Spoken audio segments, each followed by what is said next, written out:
함께 성도님들과 나누기를 원합니다. 이런 경험을 해본 적 있으십니까? 정말 너무나 찬양하고 싶어가지고 견딜 수 없는 그런 기분, 그런 느낌을 느껴본 적이 있으십니까?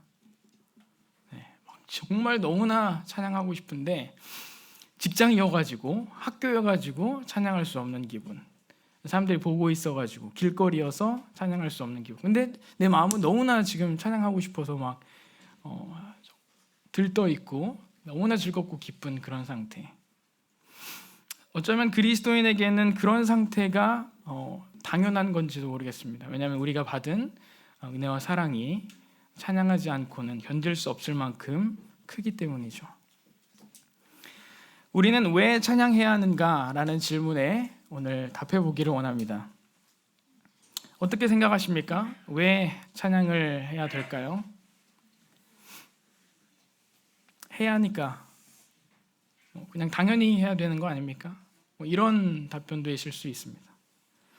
근데 구체적으로 왜 우리가 찬양을 해야 하는지 답변 한번 해보시는 시간이 있었으면 좋겠습니다. 옆에 계신 분에게 한번 물어볼까요? 왜 찬양하십니까? 왜 찬양해야 될까요? 네. 우리 자신부터가 먼저 분명하게 이 시간을 통해서 깨닫기를 원합니다. 제게 묻는다면 이렇게 대답할 것 같습니다. 하나님은 찬양을 너무나 좋아하는 분이시기 때문에, 찬양받기를 너무나 좋아하는 분이시기 때문에 저 또한 그런 하나님에게 찬양을 올려드리는 것에 기쁘게 즐겁게 생각합니다. 우리가 찬양해야 되는 수많은 이유들이 있지만 그 중에서도 제 마음에 가장 와닿는 이유가 바로 이 이유였습니다. 하나님께서 찬양을 좋아하시기 때문에. 성경 속에서 찬양의 황금 시대가 있었습니다. 어떤 시대일까요? 다윗 시대입니다. 다윗 왕은 역대상 15장 16절 17절에 보면 성전에서 노래하는 자들과 연주하는 자들을 따로 세워서까지 찬양을 하나님께 드립니다. 왜 그랬을까요? 네, 하나님은 찬양을 좋아하시는 분이시라는 것을 다윗이 잘 알았기 때문입니다. 그래서 하나님은 다윗은 하나님을 찬양하는 찬양팀을 따로 세운 것이죠. 또 하늘나라 천사들의 본업이 뭔지 아십니까? 찬양하는 일입니다. 천사들이 주로 하는 일이 바로 찬양인 것이죠. 천사들은 하나님 곁에서 항상 늘 영원토록 하나님을 찬양하도록 지음받았고 지금 이 순간도 하나님을 찬양하고 있을 것입니다. 역시나 하나님은 찬양받기를 기뻐하시고 좋아하시는 분이심이 확실합니다. 우리가 누군가를 좋아하면, 누군가를 사랑하면 그 사람이 원하는 것을 해주기를 원합니다. 그 사람이 기뻐하고 즐거워하는 것을 우리가 해주기를 원합니다. 우리가 하나님을 사랑하고 좋아한다면 찬양을 좋아하시는, 찬양을 기뻐하시는 하나님 앞에 우리 찬양 드리는 것이 너무나 당연하고 그것만으로도 우리가 찬양해야 될 이유가 너무나 충분합니다. 그럼에도 불구하고 성경은 여러 가지 이유들을 얘기하고 있습니다. 많은 이들이 왜 사냐고 묻는다면 우리는 이렇게 대답하겠죠. 4321 뭘까요? 네, 이사야 43장 21절 4321입니다. 우리는 찬송을 부르게 하기 위해서 지음받았다라고 명백하게 말씀하고 있습니다. 또한 우리는 창조주 하나님께서 손수 직접 지으신 피조물이죠. 피조물로서 창조주 하나님께 찬양하는 것은 당연한 것입니다. 또 그 하나님은 찬송을 너무 좋아하셔서 그 찬송하는 그 가운데에 임재하시고 함께 하신다라고 성경에서 말씀하고 있습니다. 그래서 우리가 찬양하는 그 순간에 하나님께서 우리 곁에서, 우리 앞에서 우리의 찬양을 듣고 계신다라고 표현해도 과언이 아니죠. 네 번째로는 당연한 거죠. 우리가 하나님 앞에 자녀가 되었고 구원받은 성도가 되었기 때문에 찬양하지 않을 수 없습니다. 또 그 하나님은 우리의 삶에서 매일매일 우리를 구원하시고 우리에게 은혜와 사랑을 늘 베풀고 계신 분이시죠. 그렇기 때문에 정말 인생의 밤중 같은 너무나 어렵고 힘든 그 순간에도 바울처럼 성경에 나오는 수많은 인물들처럼 하나님을 찬양할 수 있게 하시는 겁니다. 욥은 하나님을 찬송하기를 잊지 말라라고 말했습니다. 아마 하나님도 우리에게 매 순간 그렇게 말씀하실 겁니다.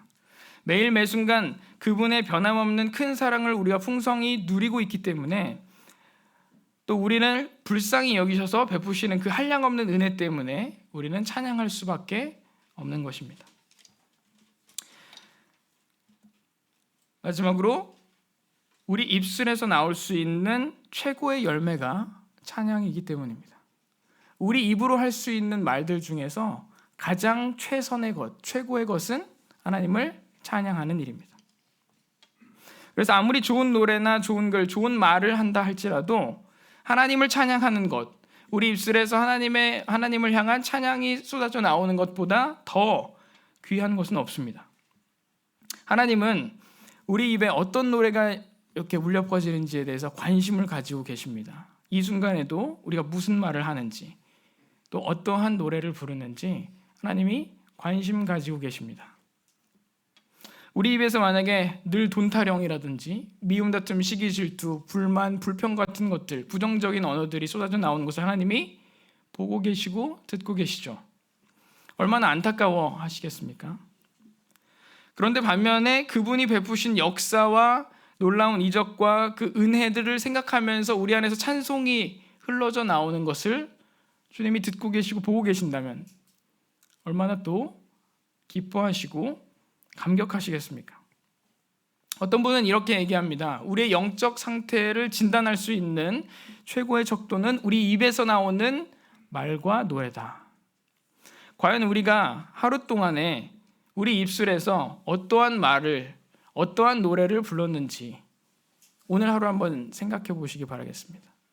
오늘 하루를 한번 돌이켜 볼 때 얼마만큼의 찬양을 불렀고 얼마만큼의 감사를 드렸으며 얼마만큼의 하나님을 높이는 말들을 해왔는가.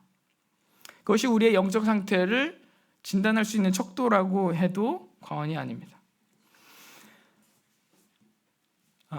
어떻게 보면 우리가 말하는 그 모든 것들이 그날 하루뿐만 아니라 우리 인생에 있어서 영향도 미칩니다. 예를 들어 우리가 외로움의 노래, 슬픔의 노래, 굉장히 한탄하고 신세를 막 그렇게 비관하는 그러한 부정적인 노래와 말들을 계속한다면 어느 가수처럼 자살을 하는 극단적인 선택을 하게 되는 인생을 살게 될지도 모르겠습니다.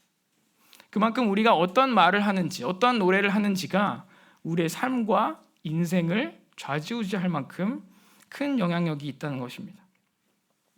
그렇기 때문에 또 반면에 우리가 우리 영적 상태를 바꾸기를 원한다면 우리 입술에서 찬양이 지속되면 우리의 영적 상태가 개선될 수 있습니다. 우리가 말하는 것, 우리가 노래하는 것으로 우리의 상태가 개선될 수 있습니다. 그러한 경험을 하신 분들도 분명히 있으실 거예요. 그렇다면 처음으로 돌아가서 과연 성경적인 찬양은 무엇인지 성경에서 한번 자세히 살펴보도록 하겠습니다. 구약에서 살펴보면요, 이런 단어가 나옵니다. 바라크라는 단어인데요, 이 단어도 찬양으로 번역되었습니다. 무릎을 꿇다, 축복하다, 송축하다, 경배하다라는 단어인데요, 즉 구체적으로 다시 말하면 존귀하시고 엄위하신 그 하나님 앞에 무릎을 꿇는 그러한 상태를 찬양이라고 번역하고 표현하고 있습니다. 우리가 많이 들은 단어 중에 하나인데요, 할랄이라는 단어입니다. 하나님께 영광을 돌린다, 칭송하다, 송축하다라고 하는 이 단어는 구약에서 99번 사용된 동사인데요, 깨끗하게 하다, 드러나게 하다, 영광을 돌리다라는 의미로 찬양이 하나님께 영광을 돌리는 것임을 나타내는 단어입니다. 할렐루야라는 단어는 찬양하라 너희들아 여호와를, 이러한 선포이죠. 구약에서 24번 사용됐고 신약에서도 요한계시록에 사용되었던 이 단어는 찬양의 어떤 핵심과 같은, 찬양의 시작과 끝을 알리며 선포하는 열정을 표현하는 그런 외침입니다. 어떻게 우리 교회나 우리 일상에서 많이 사용하는 단어인가요? 이 시간 한번 같이 해볼까요? 할렐루야! 할렐루야! 성경에서는 이 할렐루야라는 단어를 열정의 표현, 그리고 하나님을 찬양하고자 하는 마음의 표현으로 다루고 있습니다. 그래서 구약의 시편에도 하나님의 목적과 섭리와 권세와 능력과 영원하심 같은 모든 하나님의 어떠하심을 찬양함에 있어서 최고와 최상과 최선을 표현하기 위한 낱말이 할렐루야였습니다. 신약의 요한계시록에도 완성된 구원과 보상과 통치와 어린 양의 대혼인잔치를 축하하는 완성된 찬양으로서의 표현을 할렐루야라고 하는 것을 볼 수가 있습니다. 생각보다 굉장히 중요한 단어죠. 우리 입술에서 할렐루야라는 단어가 지금 우리가 마라나타라고 하는 단어처럼 많이 이렇게 있었으면 좋겠습니다. 세 번째로 야다라는 단어입니다. 구약에서 90회에 사용된 이 단어는 고백한다, 선포한다, 선언한다라는 단어입니다. 그래서 우리가 하나님의 속성이나 하나님의 기이한 행적에 대해서 선포하고 고백하는 것 또한 찬양이라고 할 수 있는 것입니다. 네 번째로 자마르라는 단어인데요. 이것은 시편과 같은 시가서에서 사용된 단어입니다. 악기의 줄을 튕기거나 노래하거나 연주하는 그런 것을 표현하는 단어인데요. 여기서 처음으로 음악적인 요소의 찬양을 표현하고 있는 단어가 나타납니다. 다섯 번째로 샤바흐라는 단어입니다. 감탄적인 형태로 구약에서 8번 사용하는데 외치다, 큰 소리로 칭찬하고 찬양하다라는 단어입니다.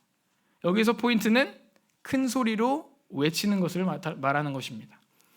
찬양은 작은 소리로 읊조리는 것도 찬양이 될 수 있지만 더 엄밀하게는 크신 하나님 앞에 큰 소리로 외치는 것을 더 찬양답다라고 표현할 수 있겠습니다.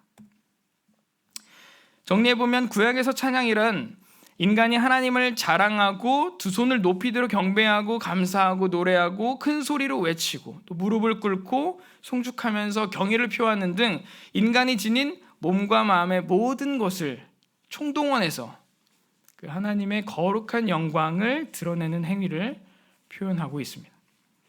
여기에서 음악적인 소리, 음악적인 우리가 알고 있는 그 음악의 개념이 꼭 들어가 있지는 않습니다. 신약을 살펴보겠습니다. 아이노스, 아이네오, 아이네시스라는 단어는 우리가 알고 있는 찬양하다라는 단어인데요. 이것은 칭찬하다라는 영어로 praise로 번역되는 단어입니다. 우리가 흔히 알고 있는 그런 찬양의 단어라고 보시면 되겠습니다. 독사조라는 단어는 앞에 나온 것처럼 영광을 돌리다 라고 나타나고 있습니다. 그래서 우리가 찬양하다라는 것은 하나님께 영광을 돌리다라는 단어와 같은 의미로 사용이 되고 있다라고 볼 수 있겠습니다. 세 번째는 율로게토스, 율로기아라는 말인데요. 누구누구에 대해서 좋게 말하다라는 율로게오라는 단어에서 나왔다고 합니다. 좋게 말하는 게 뭐죠? 칭찬하는 것이죠. 하나님을 칭찬하고 하나님에 대해 좋게 말하는 것, 그것도 찬양하는 것입니다. 엑소몰로게오라는 단어인데요. 동의하다, 고백하다, 자백하다, 허락하다, 시인하다라는 뜻입니다. 자세히 살펴보시면 구약에서 사용된 찬양의 단어들과 신약에서 사용된 찬양의 단어들이 대칭을 이루는 것처럼 굉장히 비슷한 단어들이 나오는 것을 볼 수 있습니다. 다섯 번째로 휘므스라는 단어인데요. 많이 보신 영어 글자가 보일 겁니다. 찬송가, 힘이라는 것이 이 단어에서 유래되었습니다. 풋살모스라는 단어인데요. 앞에 구약에서 어떤 단어하고 닮아 있죠? 자마르, 자마라는 단어인데요. 현악기를 연주하다, 노래하다라는 뜻과 대칭이 되고 있죠. 풋살모스라는 단어도 신성한 노래, 시편, 찬양, 찬송 이러한 단어를 뜻하는 단어입니다. 마지막으로 메갈루노라는 단어인데요. 크게 하다, 크게 보이게 하다, 존귀히 여기고 위대하게 하다라는 메가스라는 단어에서 유래했다고 합니다. 그래서 우리 하나님이 얼마나 크신 분인지 그분을 크게 여기고 위대하게 여기고 크게 보이게 하는 모든 것을 찬양이라고 할 수 있겠습니다. 정리해보면 신앙에서도 이렇습니다. 하나님의 어떠하심에 대해서 하나님의 그 모든 것을 노래함으로 드러내는 행위들을 찬양이라고 신앙에서 정의하고 있습니다. 구약이든 신약이든 일맥상통하고 있습니다. 다른 단어가 사용하고 있지만 결국엔 같은 의미를 나타내고 있죠.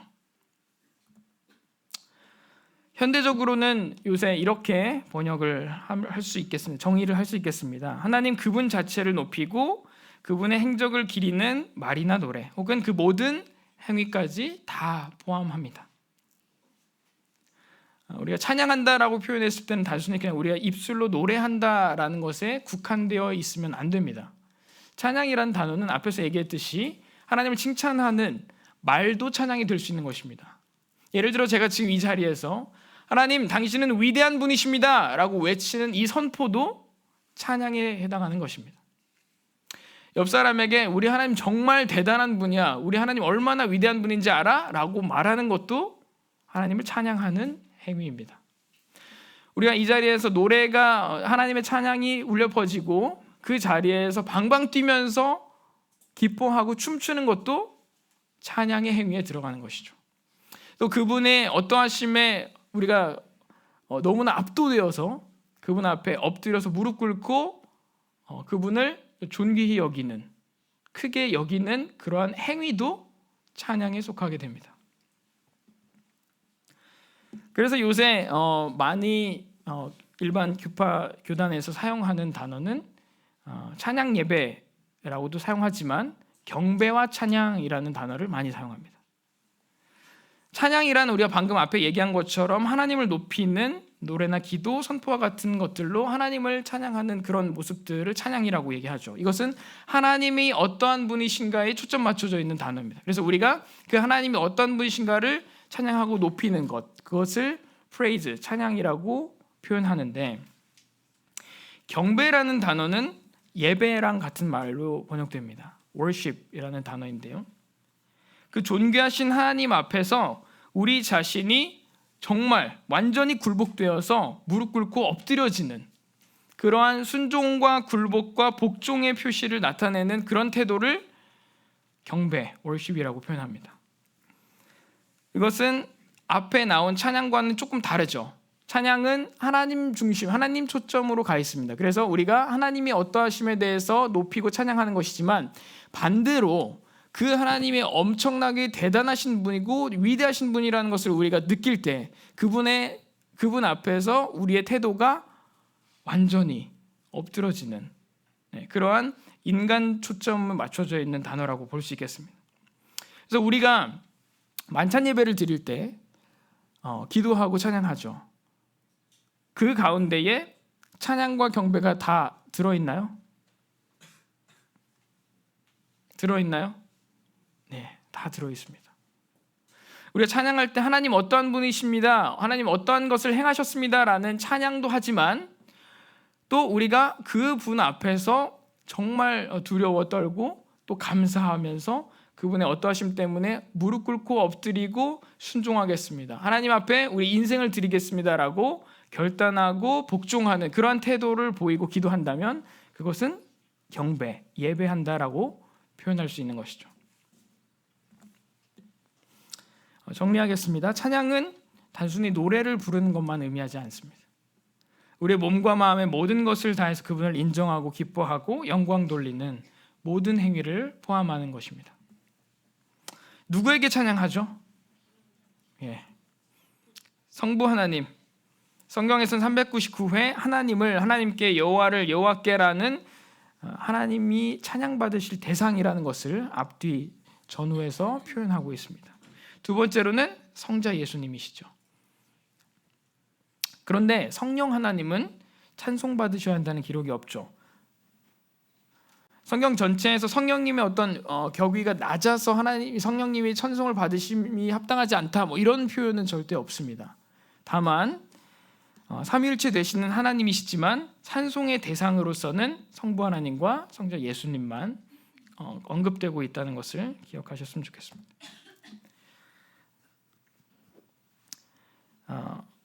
그렇다면 우리가 흔히들 정말 말씀이 중요하고 또 기도가 중요하다라는 것들을 많이 우리 강단을 통해서 또 교제를 통해서 익숙하게 많이 듣습니다. 그런데 찬양이 중요하다, 그리고 찬양이 우리 신앙생활에서 어떤 의미가 있다, 어떤 역할을 한다, 이런 것에 대해서는 많이 다뤄지지가 않아요.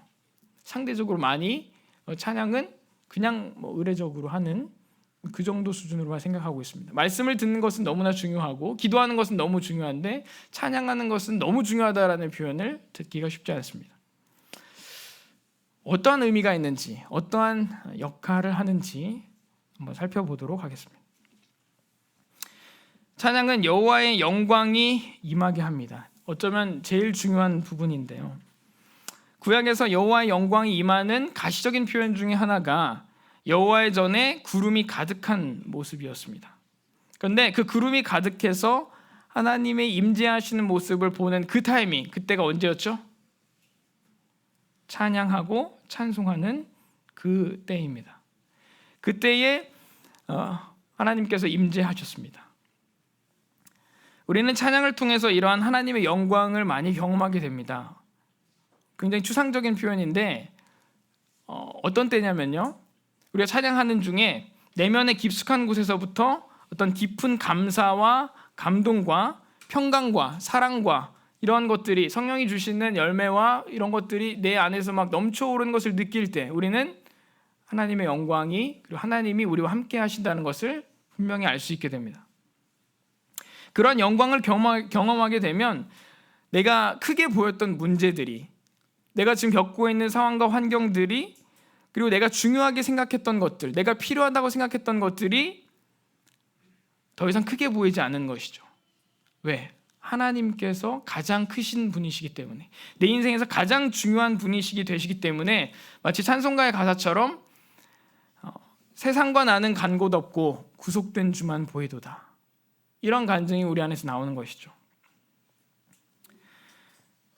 저는 때때로 그 몸이 굉장히 피곤하고 힘들고 그래서 집회나 예배에 참석하기가 굉장히 귀찮고 힘들 때가 있어요. 그런 때라도 우리가 모임에 나가서 찬양을 큰 소리로 부르다 보면 내 안에서 어떤 느낌이 들죠? 기쁨과 감사와 충만한 무언가가 올라오는 것을 경험할 때가 종종 있었습니다. 그것이 하나님의 임재로 인해서 우리 안에서 충만하게 되는 것입니다. 두 번째는 찬양은 하나님의 뜻을 깨닫는 통로가 된다. 우리가 설교 말씀을 통해서도 하나님의 뜻을 깨닫고 하나님의 음성을 듣지만, 이런 경험들 해보셨을 거예요. 찬양을 듣고 찬양을 묵상하고 찬양의 가사를 보다가 하나님이 이런 뜻을 내게 가지고 계시구나 라고 깨닫게 되는 경우. 말씀을 듣는 것만으로 우리가 하나님의 음성을 듣게 되는 것은 아닙니다. 하나님은 여러 방법으로 말씀하시고 그 중에서도 찬양을 통해서도 분명히 하나님의 뜻을 계시하십니다. 왜냐하면 찬양 중에 하나님께서 함께 하시기 때문이죠. 세 번째는 찬양은 예배의 필수 요소다라는 것입니다. 찬양이 에피타이저나 디저트가 돼서는 안 됩니다. 무슨 말이냐? 말씀을 듣기 위해 준비하는 에피타이저 찬양이 아니고요, 말씀 듣고 난 후에 디저트로 먹는 찬양이 아닙니다. 그러니까 말씀을 위해서 찬양이 존재하는 것이 아니고, 말씀은 말씀대로 정말 중요하고 찬양은 찬양대로 하나님께 예배드리는 시간이기 때문에 중요한 것입니다. 그래서 우리가 드리는 찬양이 준비 찬양이나 가벼운 찬양, 시간 때우기의 찬양, 시간 벌기의 찬양, 분위기 전환하는 찬양, 그러한 찬양으로 전락해서는 안 될 것입니다. 그렇게 가볍게 생각하는 제 모습도 사실 많이 있었습니다. 그래서 뭐 말씀 시작하기 전까지만 도착하면 되지라고 생각하는 그러한 마음도 찬양을 에피타이저로 생각하는, 에피타이저 먹어도 되고 안 먹어도 되는 그러한 정도로 우리가 생각하고 있지 않나 반성하게 됩니다. 이러한 태도를 바꾸기 위해서 어쩌면 사회자나 또 반주자나 또 여기 함께 하시는 형제자매님들 마음 자세부터가 집회의 시작에 드리는 찬양도 예배고 이 전체의 집회의 가장 중요한 동일한 무게감을 가지는 그러한 시간이다라는 것을 우리가 먼저 기억해야 되지 않을까 싶습니다. 찬양은 하나님의 행사를 선포하는 수단이 됩니다. 무슨 사진인지 혹시 아십니까? 네, 엑치 29 버스킹 전도팀이 노방 전도하면서 찬양을 하는 이유가 바로 여기에 있습니다. 버스킹하면서 찬양을 부르는 것 그 자체로도 어떤 전도를 하는 의미가 당연히 있지만 실제로 노방 전도를 함에 있어서 누군가가 찬양을 이렇게 선포하고 하나님 행사를 선포하고 그 어떠하심에 대해서 선포하는 그러한 찬양이 계속 울려 퍼지면 화력 지원을 받는 느낌이 들어요. 전도라는 것이 아시다시피 영적 전쟁이잖아요. 악한 영들이 분명히 우리 주위에서 전도하지 못하게 끊임없이 방해하고 회방을 놓습니다. 그런데 찬양을 선포하고 외치는 순간 악한 영들이 그것을 듣고 두려워하고 싫어하는 것을 우리가 봅니다. 이 찬양은 악한 영들에 대한 선전포고이기도 하고 또 우리가 더 하나님 앞에 담대하게 나아갈 수 있는 힘을 얻는 화력 지원과 같은 것도 됩니다. 그래서 사실 그냥 이제 저희가 예를 들어 물티슈나 핫팩 같은 전도지를 가지고 그냥 길거리에 나아가서 이렇게 전도를 하는 것보다 찬양을 옆에서 울려 퍼지면서 전도하는 것 차원이 다릅니다. 우리의 마음의 차원이 다릅니다. 훨씬 더 힘을 얻고 담대함을 얻고 또 그 찬양을 힘입어서 더 전도하게 되는 것이죠. 다섯 번째로 찬양은 하나님을 알리는 효과적인 수단이 된다는 것입니다. 노래라는 매개 자체가 가지고 있는 강력한 힘이 있다는 것을 많이들 아실 겁니다. 왜냐하면 음악 또한 하나님께서 만드신 피조물인 거예요. 그렇기 때문에 음악에도 질서가 있고 하나님이 만드신 규칙과 균형과 질서들이 다 존재합니다. 그래서 우리가 그러한 질서를 들을 때, 그러한 균형과 아름다움을 들을 때 정말 하나님이 아름다운 분이시구나 라는 것을 깨닫게 되는 거죠. 근데 불규칙하고 굉장히 시끄러운 소리들, 조화롭지 않은 소리들을 듣게 되면 그것은 하나님의 성품이 아니고 하나님이 만드신 음악의 본질이 아니기 때문에 우리가 굉장히 불편하게 듣게 되는 것입니다. 이렇게 음악은 하나님께서 만드신 피조물 중에 하나이기 때문에 그 음악이라는 매개체를 통해서 하나님을 알리는 수단으로 사용하면 더 없는 좋은 도구가 될 수 있습니다. 그래서 요즘에는 이제 CCM이라는 기독교 음악이 많이 이렇게 불리우기도 하고 또 들려지기도 하는데요. 그런 CCM이라는 찬양을 통해서 우리가 그것을 꼭 부르는 것이 아닐지라도 그렇게 듣고 또 이렇게 우리 주위에서 많이 울려 퍼지는 것을 보는 것만으로도 우리는 영적인 영향을 받게 돼 있습니다. 우리가 계속 세상 노래가 울려 퍼지는 장소 가운데에 있다 하면 우리 영적 상태가 어떻겠습니까? 자연스럽게 그 노래의 영향을 받게 됩니다. 그런데 계속해서 찬양이 울려 퍼지고 찬양이 들려진다면 우리 영적으로도 선하고 긍정적인 영향을 당연히 받게 되겠죠. 그래서 어떤 분들은 이제 CCM에 대해서 부정적인 분들도 혹시 계실 수 있겠지만 세상 노래를 듣는 것보다는 100번 1000번 낫다. 그렇게 생각할 수 있겠습니다. 실제로 저희가 버스킹을 하면서 이런 경험을 한 적이 있었습니다. 찬양을 쭉 드리고 마지막으로 이제 정말 한 곡을 더 드리고 싶은 그런 마음이 제 안에 있어가지고 정지원 형제한테 부탁을 했습니다. 앵콜로 한 곡만 더 했으면 좋겠다. 내 마음에 뭔가 한 곡을 더 했으면 좋겠다는 마음이 너무나 든다 해가지고 갑작스럽게 앵콜곡을 한 곡을 부착해서 준비한 곡이 아니었는데 갑자기 한 곡을 하게 됐어요. 근데 그 곡이 끝나고 거기에 있던 그 관객 중에 한 분이 다가와서 너무 고맙다고, 이 곡이 오늘 내가 하나님 앞에서 생각했던 곡이었고 내가 몇 주였나 몇 달 동안 교회를 떠나 있었는데 이 찬양을 통해서 하나님께서 내게 말씀하시는 음성을 들었다. 다음 주부터 다시 교회를 나가야겠다라고 생각하게 됐다. 이런 얘기를 하더라고요. 이제 그게 그 하나님이 세상을 이처럼 사랑하사라는 그 말씀이 있었던 찬양인데요. 그분이 그날 이제 그 말씀을 우연히 어디서 접한 거예요. 접했는데 그 마지막 앵콜송이 그 찬양이 나오니까 하나님의 음성으로 듣게 되는 거죠. 이처럼 찬양은 하나님을 알리는 효과적인 수단도 충분히 될 수 있습니다. 실제로 많은 세상 사람들 중에 하나님은 안 믿는데 찬양을 듣는 분들도 많이 있습니다. 왜 그럴까요? 들으면 영이 편안하거든요. 우리 영이 하나님을 찾고 있는데 그 사람들은 무지해서 알지 못했을 뿐이에요. 근데 그 찬양을 들으면서 마음의 평안함을, 영혼의 평안함을 얻게 되는 거죠. 그래서 제 친구 중에도 있었어요. 교회는 안 다니고 하나님 안 믿는데 CCM은 듣는. 그만큼 CCM도 영적인 힘을 가지고 있다는 거죠. 여섯 번째로 찬양은 하나님께 아뢰고 간구하는 수단이 되기도 합니다. 기도만이 우리가 하나님께 간구하는 그런 수단이 아니죠. 노래로도 하나님께 간구할 수 있습니다. 많은 찬양의 가사들이 우리의 마음을 고백하고 하나님 앞에 토로하면서 하나님 제가 너무 힘들고 어렵고 합니다. 그러나 하나님께서는 어떤 분이시기에 저를 이렇게 위로하시고 격려하시고 사랑하시기에 제가 오늘도 힘내서 살아갈 수 있습니다라고 고백하는 찬양들의 가사들이 많이 있는 것을 봅니다. 다윗은 굴 속에 숨어 있을 때에, 사울에게 쫓겨서 죽음의 위기 앞에 수없이 놓일 때에도 시편을 썼어요.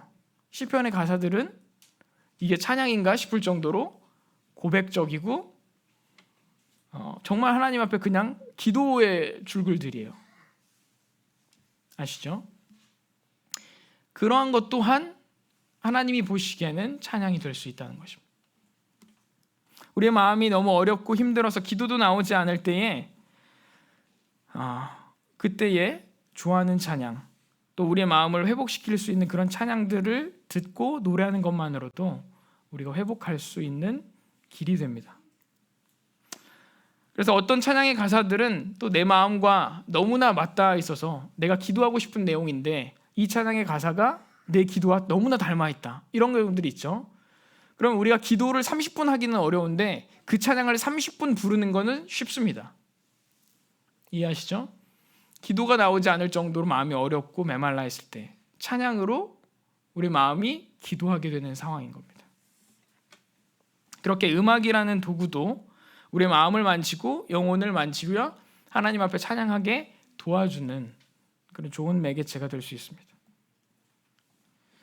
일곱 번째로 찬양은 세대를 뛰어넘어서 가르치는 도구가 될 수 있습니다. 노래가 가진 놀라운 능력 중에 하나가 또 세대를 넘어서 가르치는 교육 도구가 된다는 겁니다. 신명기 31장 19절에 보면 여호수아가 새로운 세대를 이끌고 약속의 땅인 가나안에 들어가기 직전에 하나님께서 모세에게 명령하신 내용입니다. 새로운 세대가 이제 가나안 땅에 들어가서 기존의 세대가 범했던 악한 죄악들에 대해서 인지하고 하나님께서 이제 너희에게 무엇을 원하시는지, 그동안에 이 광야 생활 동안 출애굽부터 지금까지의 이 모든 시간 동안에 무엇을 행하셨는지 알아야 된다. 그래서 그 약속의 땅에 들어갔을 때에 죄를 범하지 않고 하나님을 믿고 순종하기를 원하셨기 때문에 하나님께서 모세에게 이런 명령을 하시죠. 이 노래를 써서 노래를 가르치고 그 노래를 부르게 해서 증거가 되게 해라.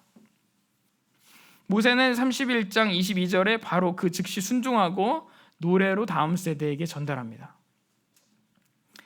그러니까 하나님께서는 말씀을 어떤 십계명 같은 글귀로도 말씀하실 수 있지만 노래라는 매개체를 통해서 새로운 세대에게 메시지를 하나님의 어떠하심에 대해서 전달하는 수단으로 말씀하신 거예요.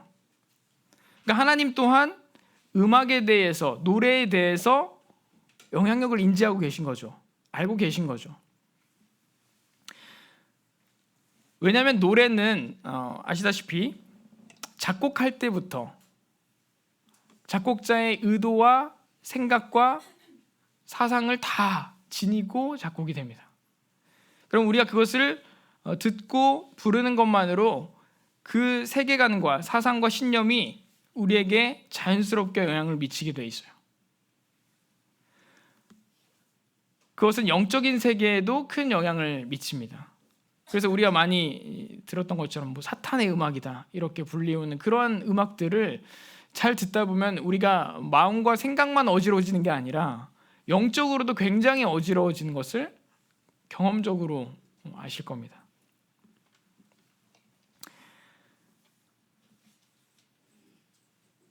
어떤 노래든지 그 노래가 담고 있는 메시지들 이런 것들이 그 노래를 통해서 전달될 수 있기 때문에 우리가 주일학교나 중고등부 같은 교회 학교에서 찬양으로 아이들을 교육하고 가르치는 것은 굉장히 효율적이고 효과적인 방법인 거죠. 그들에게 줄글로 가르치고 말씀으로 선포해서 가르치는 것보다 찬양 한 곡이 더 효과와 효율이 있는 경우가 많습니다. 그래서 우리가 주일학교 때 뭘 배웠는지 말씀은 잘 기억나지 않지만 노아방주 찬양과 천지창조 찬양과 성경 장세기 출애굽기 다 기억하잖아요. 맞죠? 음악으로 노래로 전달하는 것들은 기억이 너무 쉽습니다. 그래서 주일학교에서 찬양으로 계속 6년, 10년을 이렇게 계속 영향을 받아왔던 이 주일학생은 10년, 20년이 지나도 그 마음판에 이미 새겨져 있는 찬양을 지울 수가 없어요. 그러면 그 사람의 인생에 그 찬양이 평생 영향을 미칩니다. 그래서 30년, 40년이 지나서 하나님을 믿지 않는 사람이 됐을지라도 그 마음 가운데 교회와 주일학교와 하나님에 대한 인지가 있는 것을 제가 많이 봤습니다. 근데 언젠가는 그 교회로 돌아가야 되는 것들을 인지하고 있어요. 제가 만난 고객들 중에서도 교회 다니냐 이렇게 물어보는데 저 교회 다닙니다. 어렸을 때부터 다닌 모태신앙입니다. 이렇게 쉬운 말로 표현을 하면 그분도 모태신앙이었다는 거예요. 나이가 40세, 50세가 되신 분이시거든요. 교회를 다니지 않으세요. 본인이 모태신앙이었고 주일학교 때에 수많은 찬양들을 들었던 것을 지금도 기억하고 계시더라고요. 그리고 그 마음 가운데 언젠가 자기가 죽기 전에 하나님한테 다시 돌아가야 한다는 걸 너무나 명확하게 알고 계세요. 교회 안 다닌 지 20년이 됐는데도. 자녀를 양육하는 데 있어서도 찬양은 정말 좋은 도구가 되죠. 엄마 아빠가 늘 찬양을 부르고 듣고 하면 자녀들도 큰 영향을 받습니다. 제가 어렸을 때 기억에 늘 아버지 차를 타면 찬양 테이프를 틀어주셨어요. 찬양을 들었던 것이 지금까지도 다 기억이 나요. 그때 들었던 화음도 기억이 납니다. 그만큼 찬양이 가지고 있는 메시지와 영향력은 굉장히 큰 것이죠. 그래서 아이들에게 좋은 신앙을 물려주고 싶다 하면 아버지 어머니가 좋은 찬양을 많이 듣고 부르는 것도 좋은 영향력을 줄 수 있는 좋은 방법입니다. 마지막으로 찬양은 회복해야 하는 능력이 있습니다. 하나님 앞으로 나오기 힘들 정도로 몸과 마음이 지치고 힘들 때가 많이 있습니다. 그래서 교회 가는 것도 힘들고 기도도 안 나오고 말씀도 보기도 싫고 그러한 마음이 굉장히 영적으로 피폐하고 힘들어지고 좌절되고 낙담되는 순간들이 인생에서는 종종 올 수 있습니다. 그때 우리가 가장 편하고 쉽게 접할 수 있는 것이 바로 찬양이죠. 찬양을 듣는 것. 이 때문에 정말 많은 분들이 회복의 통로로 찬양이 되는 것을 경험합니다. 실제로 찬양을 듣다가 그냥 찬양을 부르다가 갑자기 마음이 또 하나님 앞에 오게 되는 그런 경험들도 종종 있습니다. 또 영적인 슬럼프에 빠졌을 때에도 말씀을 듣기가 쉽지 않은 그런 상태에도 아까 말씀드렸다시피 찬양이 가지고 있는 메시지 때문에 그 찬양을 통해서 하나님의 음성을 듣고 마음이 위로를 얻고 격려를 얻어서 다시 하나님께 나아가야겠다, 그런 결단을 할 수 있게 해주는 그러한 도구가 되는 것도 찬양입니다. 루터는 1500년도에 이런 얘기를 했습니다. 그리스도인의 음악은 값진 것이며 하나님이 우리 인류에게 주신 가장 귀한 보배다. 하나님은 당신을 찬송하게 하기 위해서 인간을 창조하셨다는 사실을 깨닫게 하시려고 우리 인간에게 음악을 주셨다. 그렇습니다. 하나님께서는 우리에게 하나님을 영화롭게 할 수 있는 가장 쉽고 좋은 방법으로 찬양을 주셨습니다. 찬양 어려운가요? 굉장히 쉽습니다. 어쩌면 말씀을 읽는 것보다 더 쉽습니다. 어쩌면 시간을 내어 기도하는 것보다 더 쉽습니다. 가장 쉽고 편하고 좋은 방법을 하나님께서 직접 우리에게 주시는 것이죠. 그렇기 때문에 우리가 하나님으로부터 받은 선물이라고 표현할 수도 있는 것이죠. 우리 작은 입술의 찬양을 그 위대한 창조주 하나님께서 받기를 원하신다는 사실 자체가 사실은 큰 감격일 때가 많았습니다. 우리 입술의 노래가 무엇이라고 그 천지를 창조하신 우주보다 크신 하나님이 우리의 그 작은 소리를 듣기를 원하시는지, 그런 걸 생각할 때마다 마음에 큰 감동과 감격이 있습니다.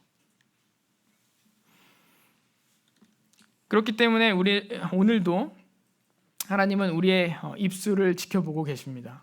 우리 입술에서 어떤 찬양이 나오는지, 어떤 말이 나오는지, 그렇게 귀 기울이고 계신 하나님 앞에 우리의 지정의가 담겨서 진정한 찬양이 드려질 수 있도록 함이 마땅할 것입니다. 앞서 우리가 찬양해야 되는 이유를 하나 꼽으라면 뭐라고 말씀드렸죠? 하나님께서 찬양을 좋아하시기 때문에, 찬양을 받기를 기뻐하시기 때문에. 네, 맞습니다. 그분은 우리의 찬송을 기뻐 받으시기 때문에 우리 찬송 중에 거하시는 분이시고, 황소의 제물보다 찬양을 더 기뻐 받으시는 분이시며, 하나님을 위해서, 하나님을 향한 찬송을 부르게 하기 위해서 우리가 지음을 받았고, 또 찬송이 쉬지 않게 하시기 위해서 파수꾼을 세우기까지 우리의 찬양을 받기 원하시는 분이십니다. 동의하십니까? 네. 동의하십니까? 네. 지금 이 순간도 하나님은 우리의 찬양을 받기를 원하신다는 사실에 동의하십니까? 네. 마지막 말씀 함께 같이 읽기를 원합니다. 네, 함께 읽겠습니다. 시작. 이르되 찬송하리로다 주의 이름으로 오시는 왕이여, 하늘에는 평화여, 가장 높은 곳에는 영광이로다 하니, 무리 중 어떤 바리새인들이 말하되 선생이여 당신의 제자들을 책망하소서 하거늘 대답하여 이르시되 내가 너희에게 말하노니 만일 이 사람들이 침묵하면 돌들이 소리 지르리라 하시니라. 돌들이 찬양하게 해서는 안 될 것입니다. 네, 마치겠습니다.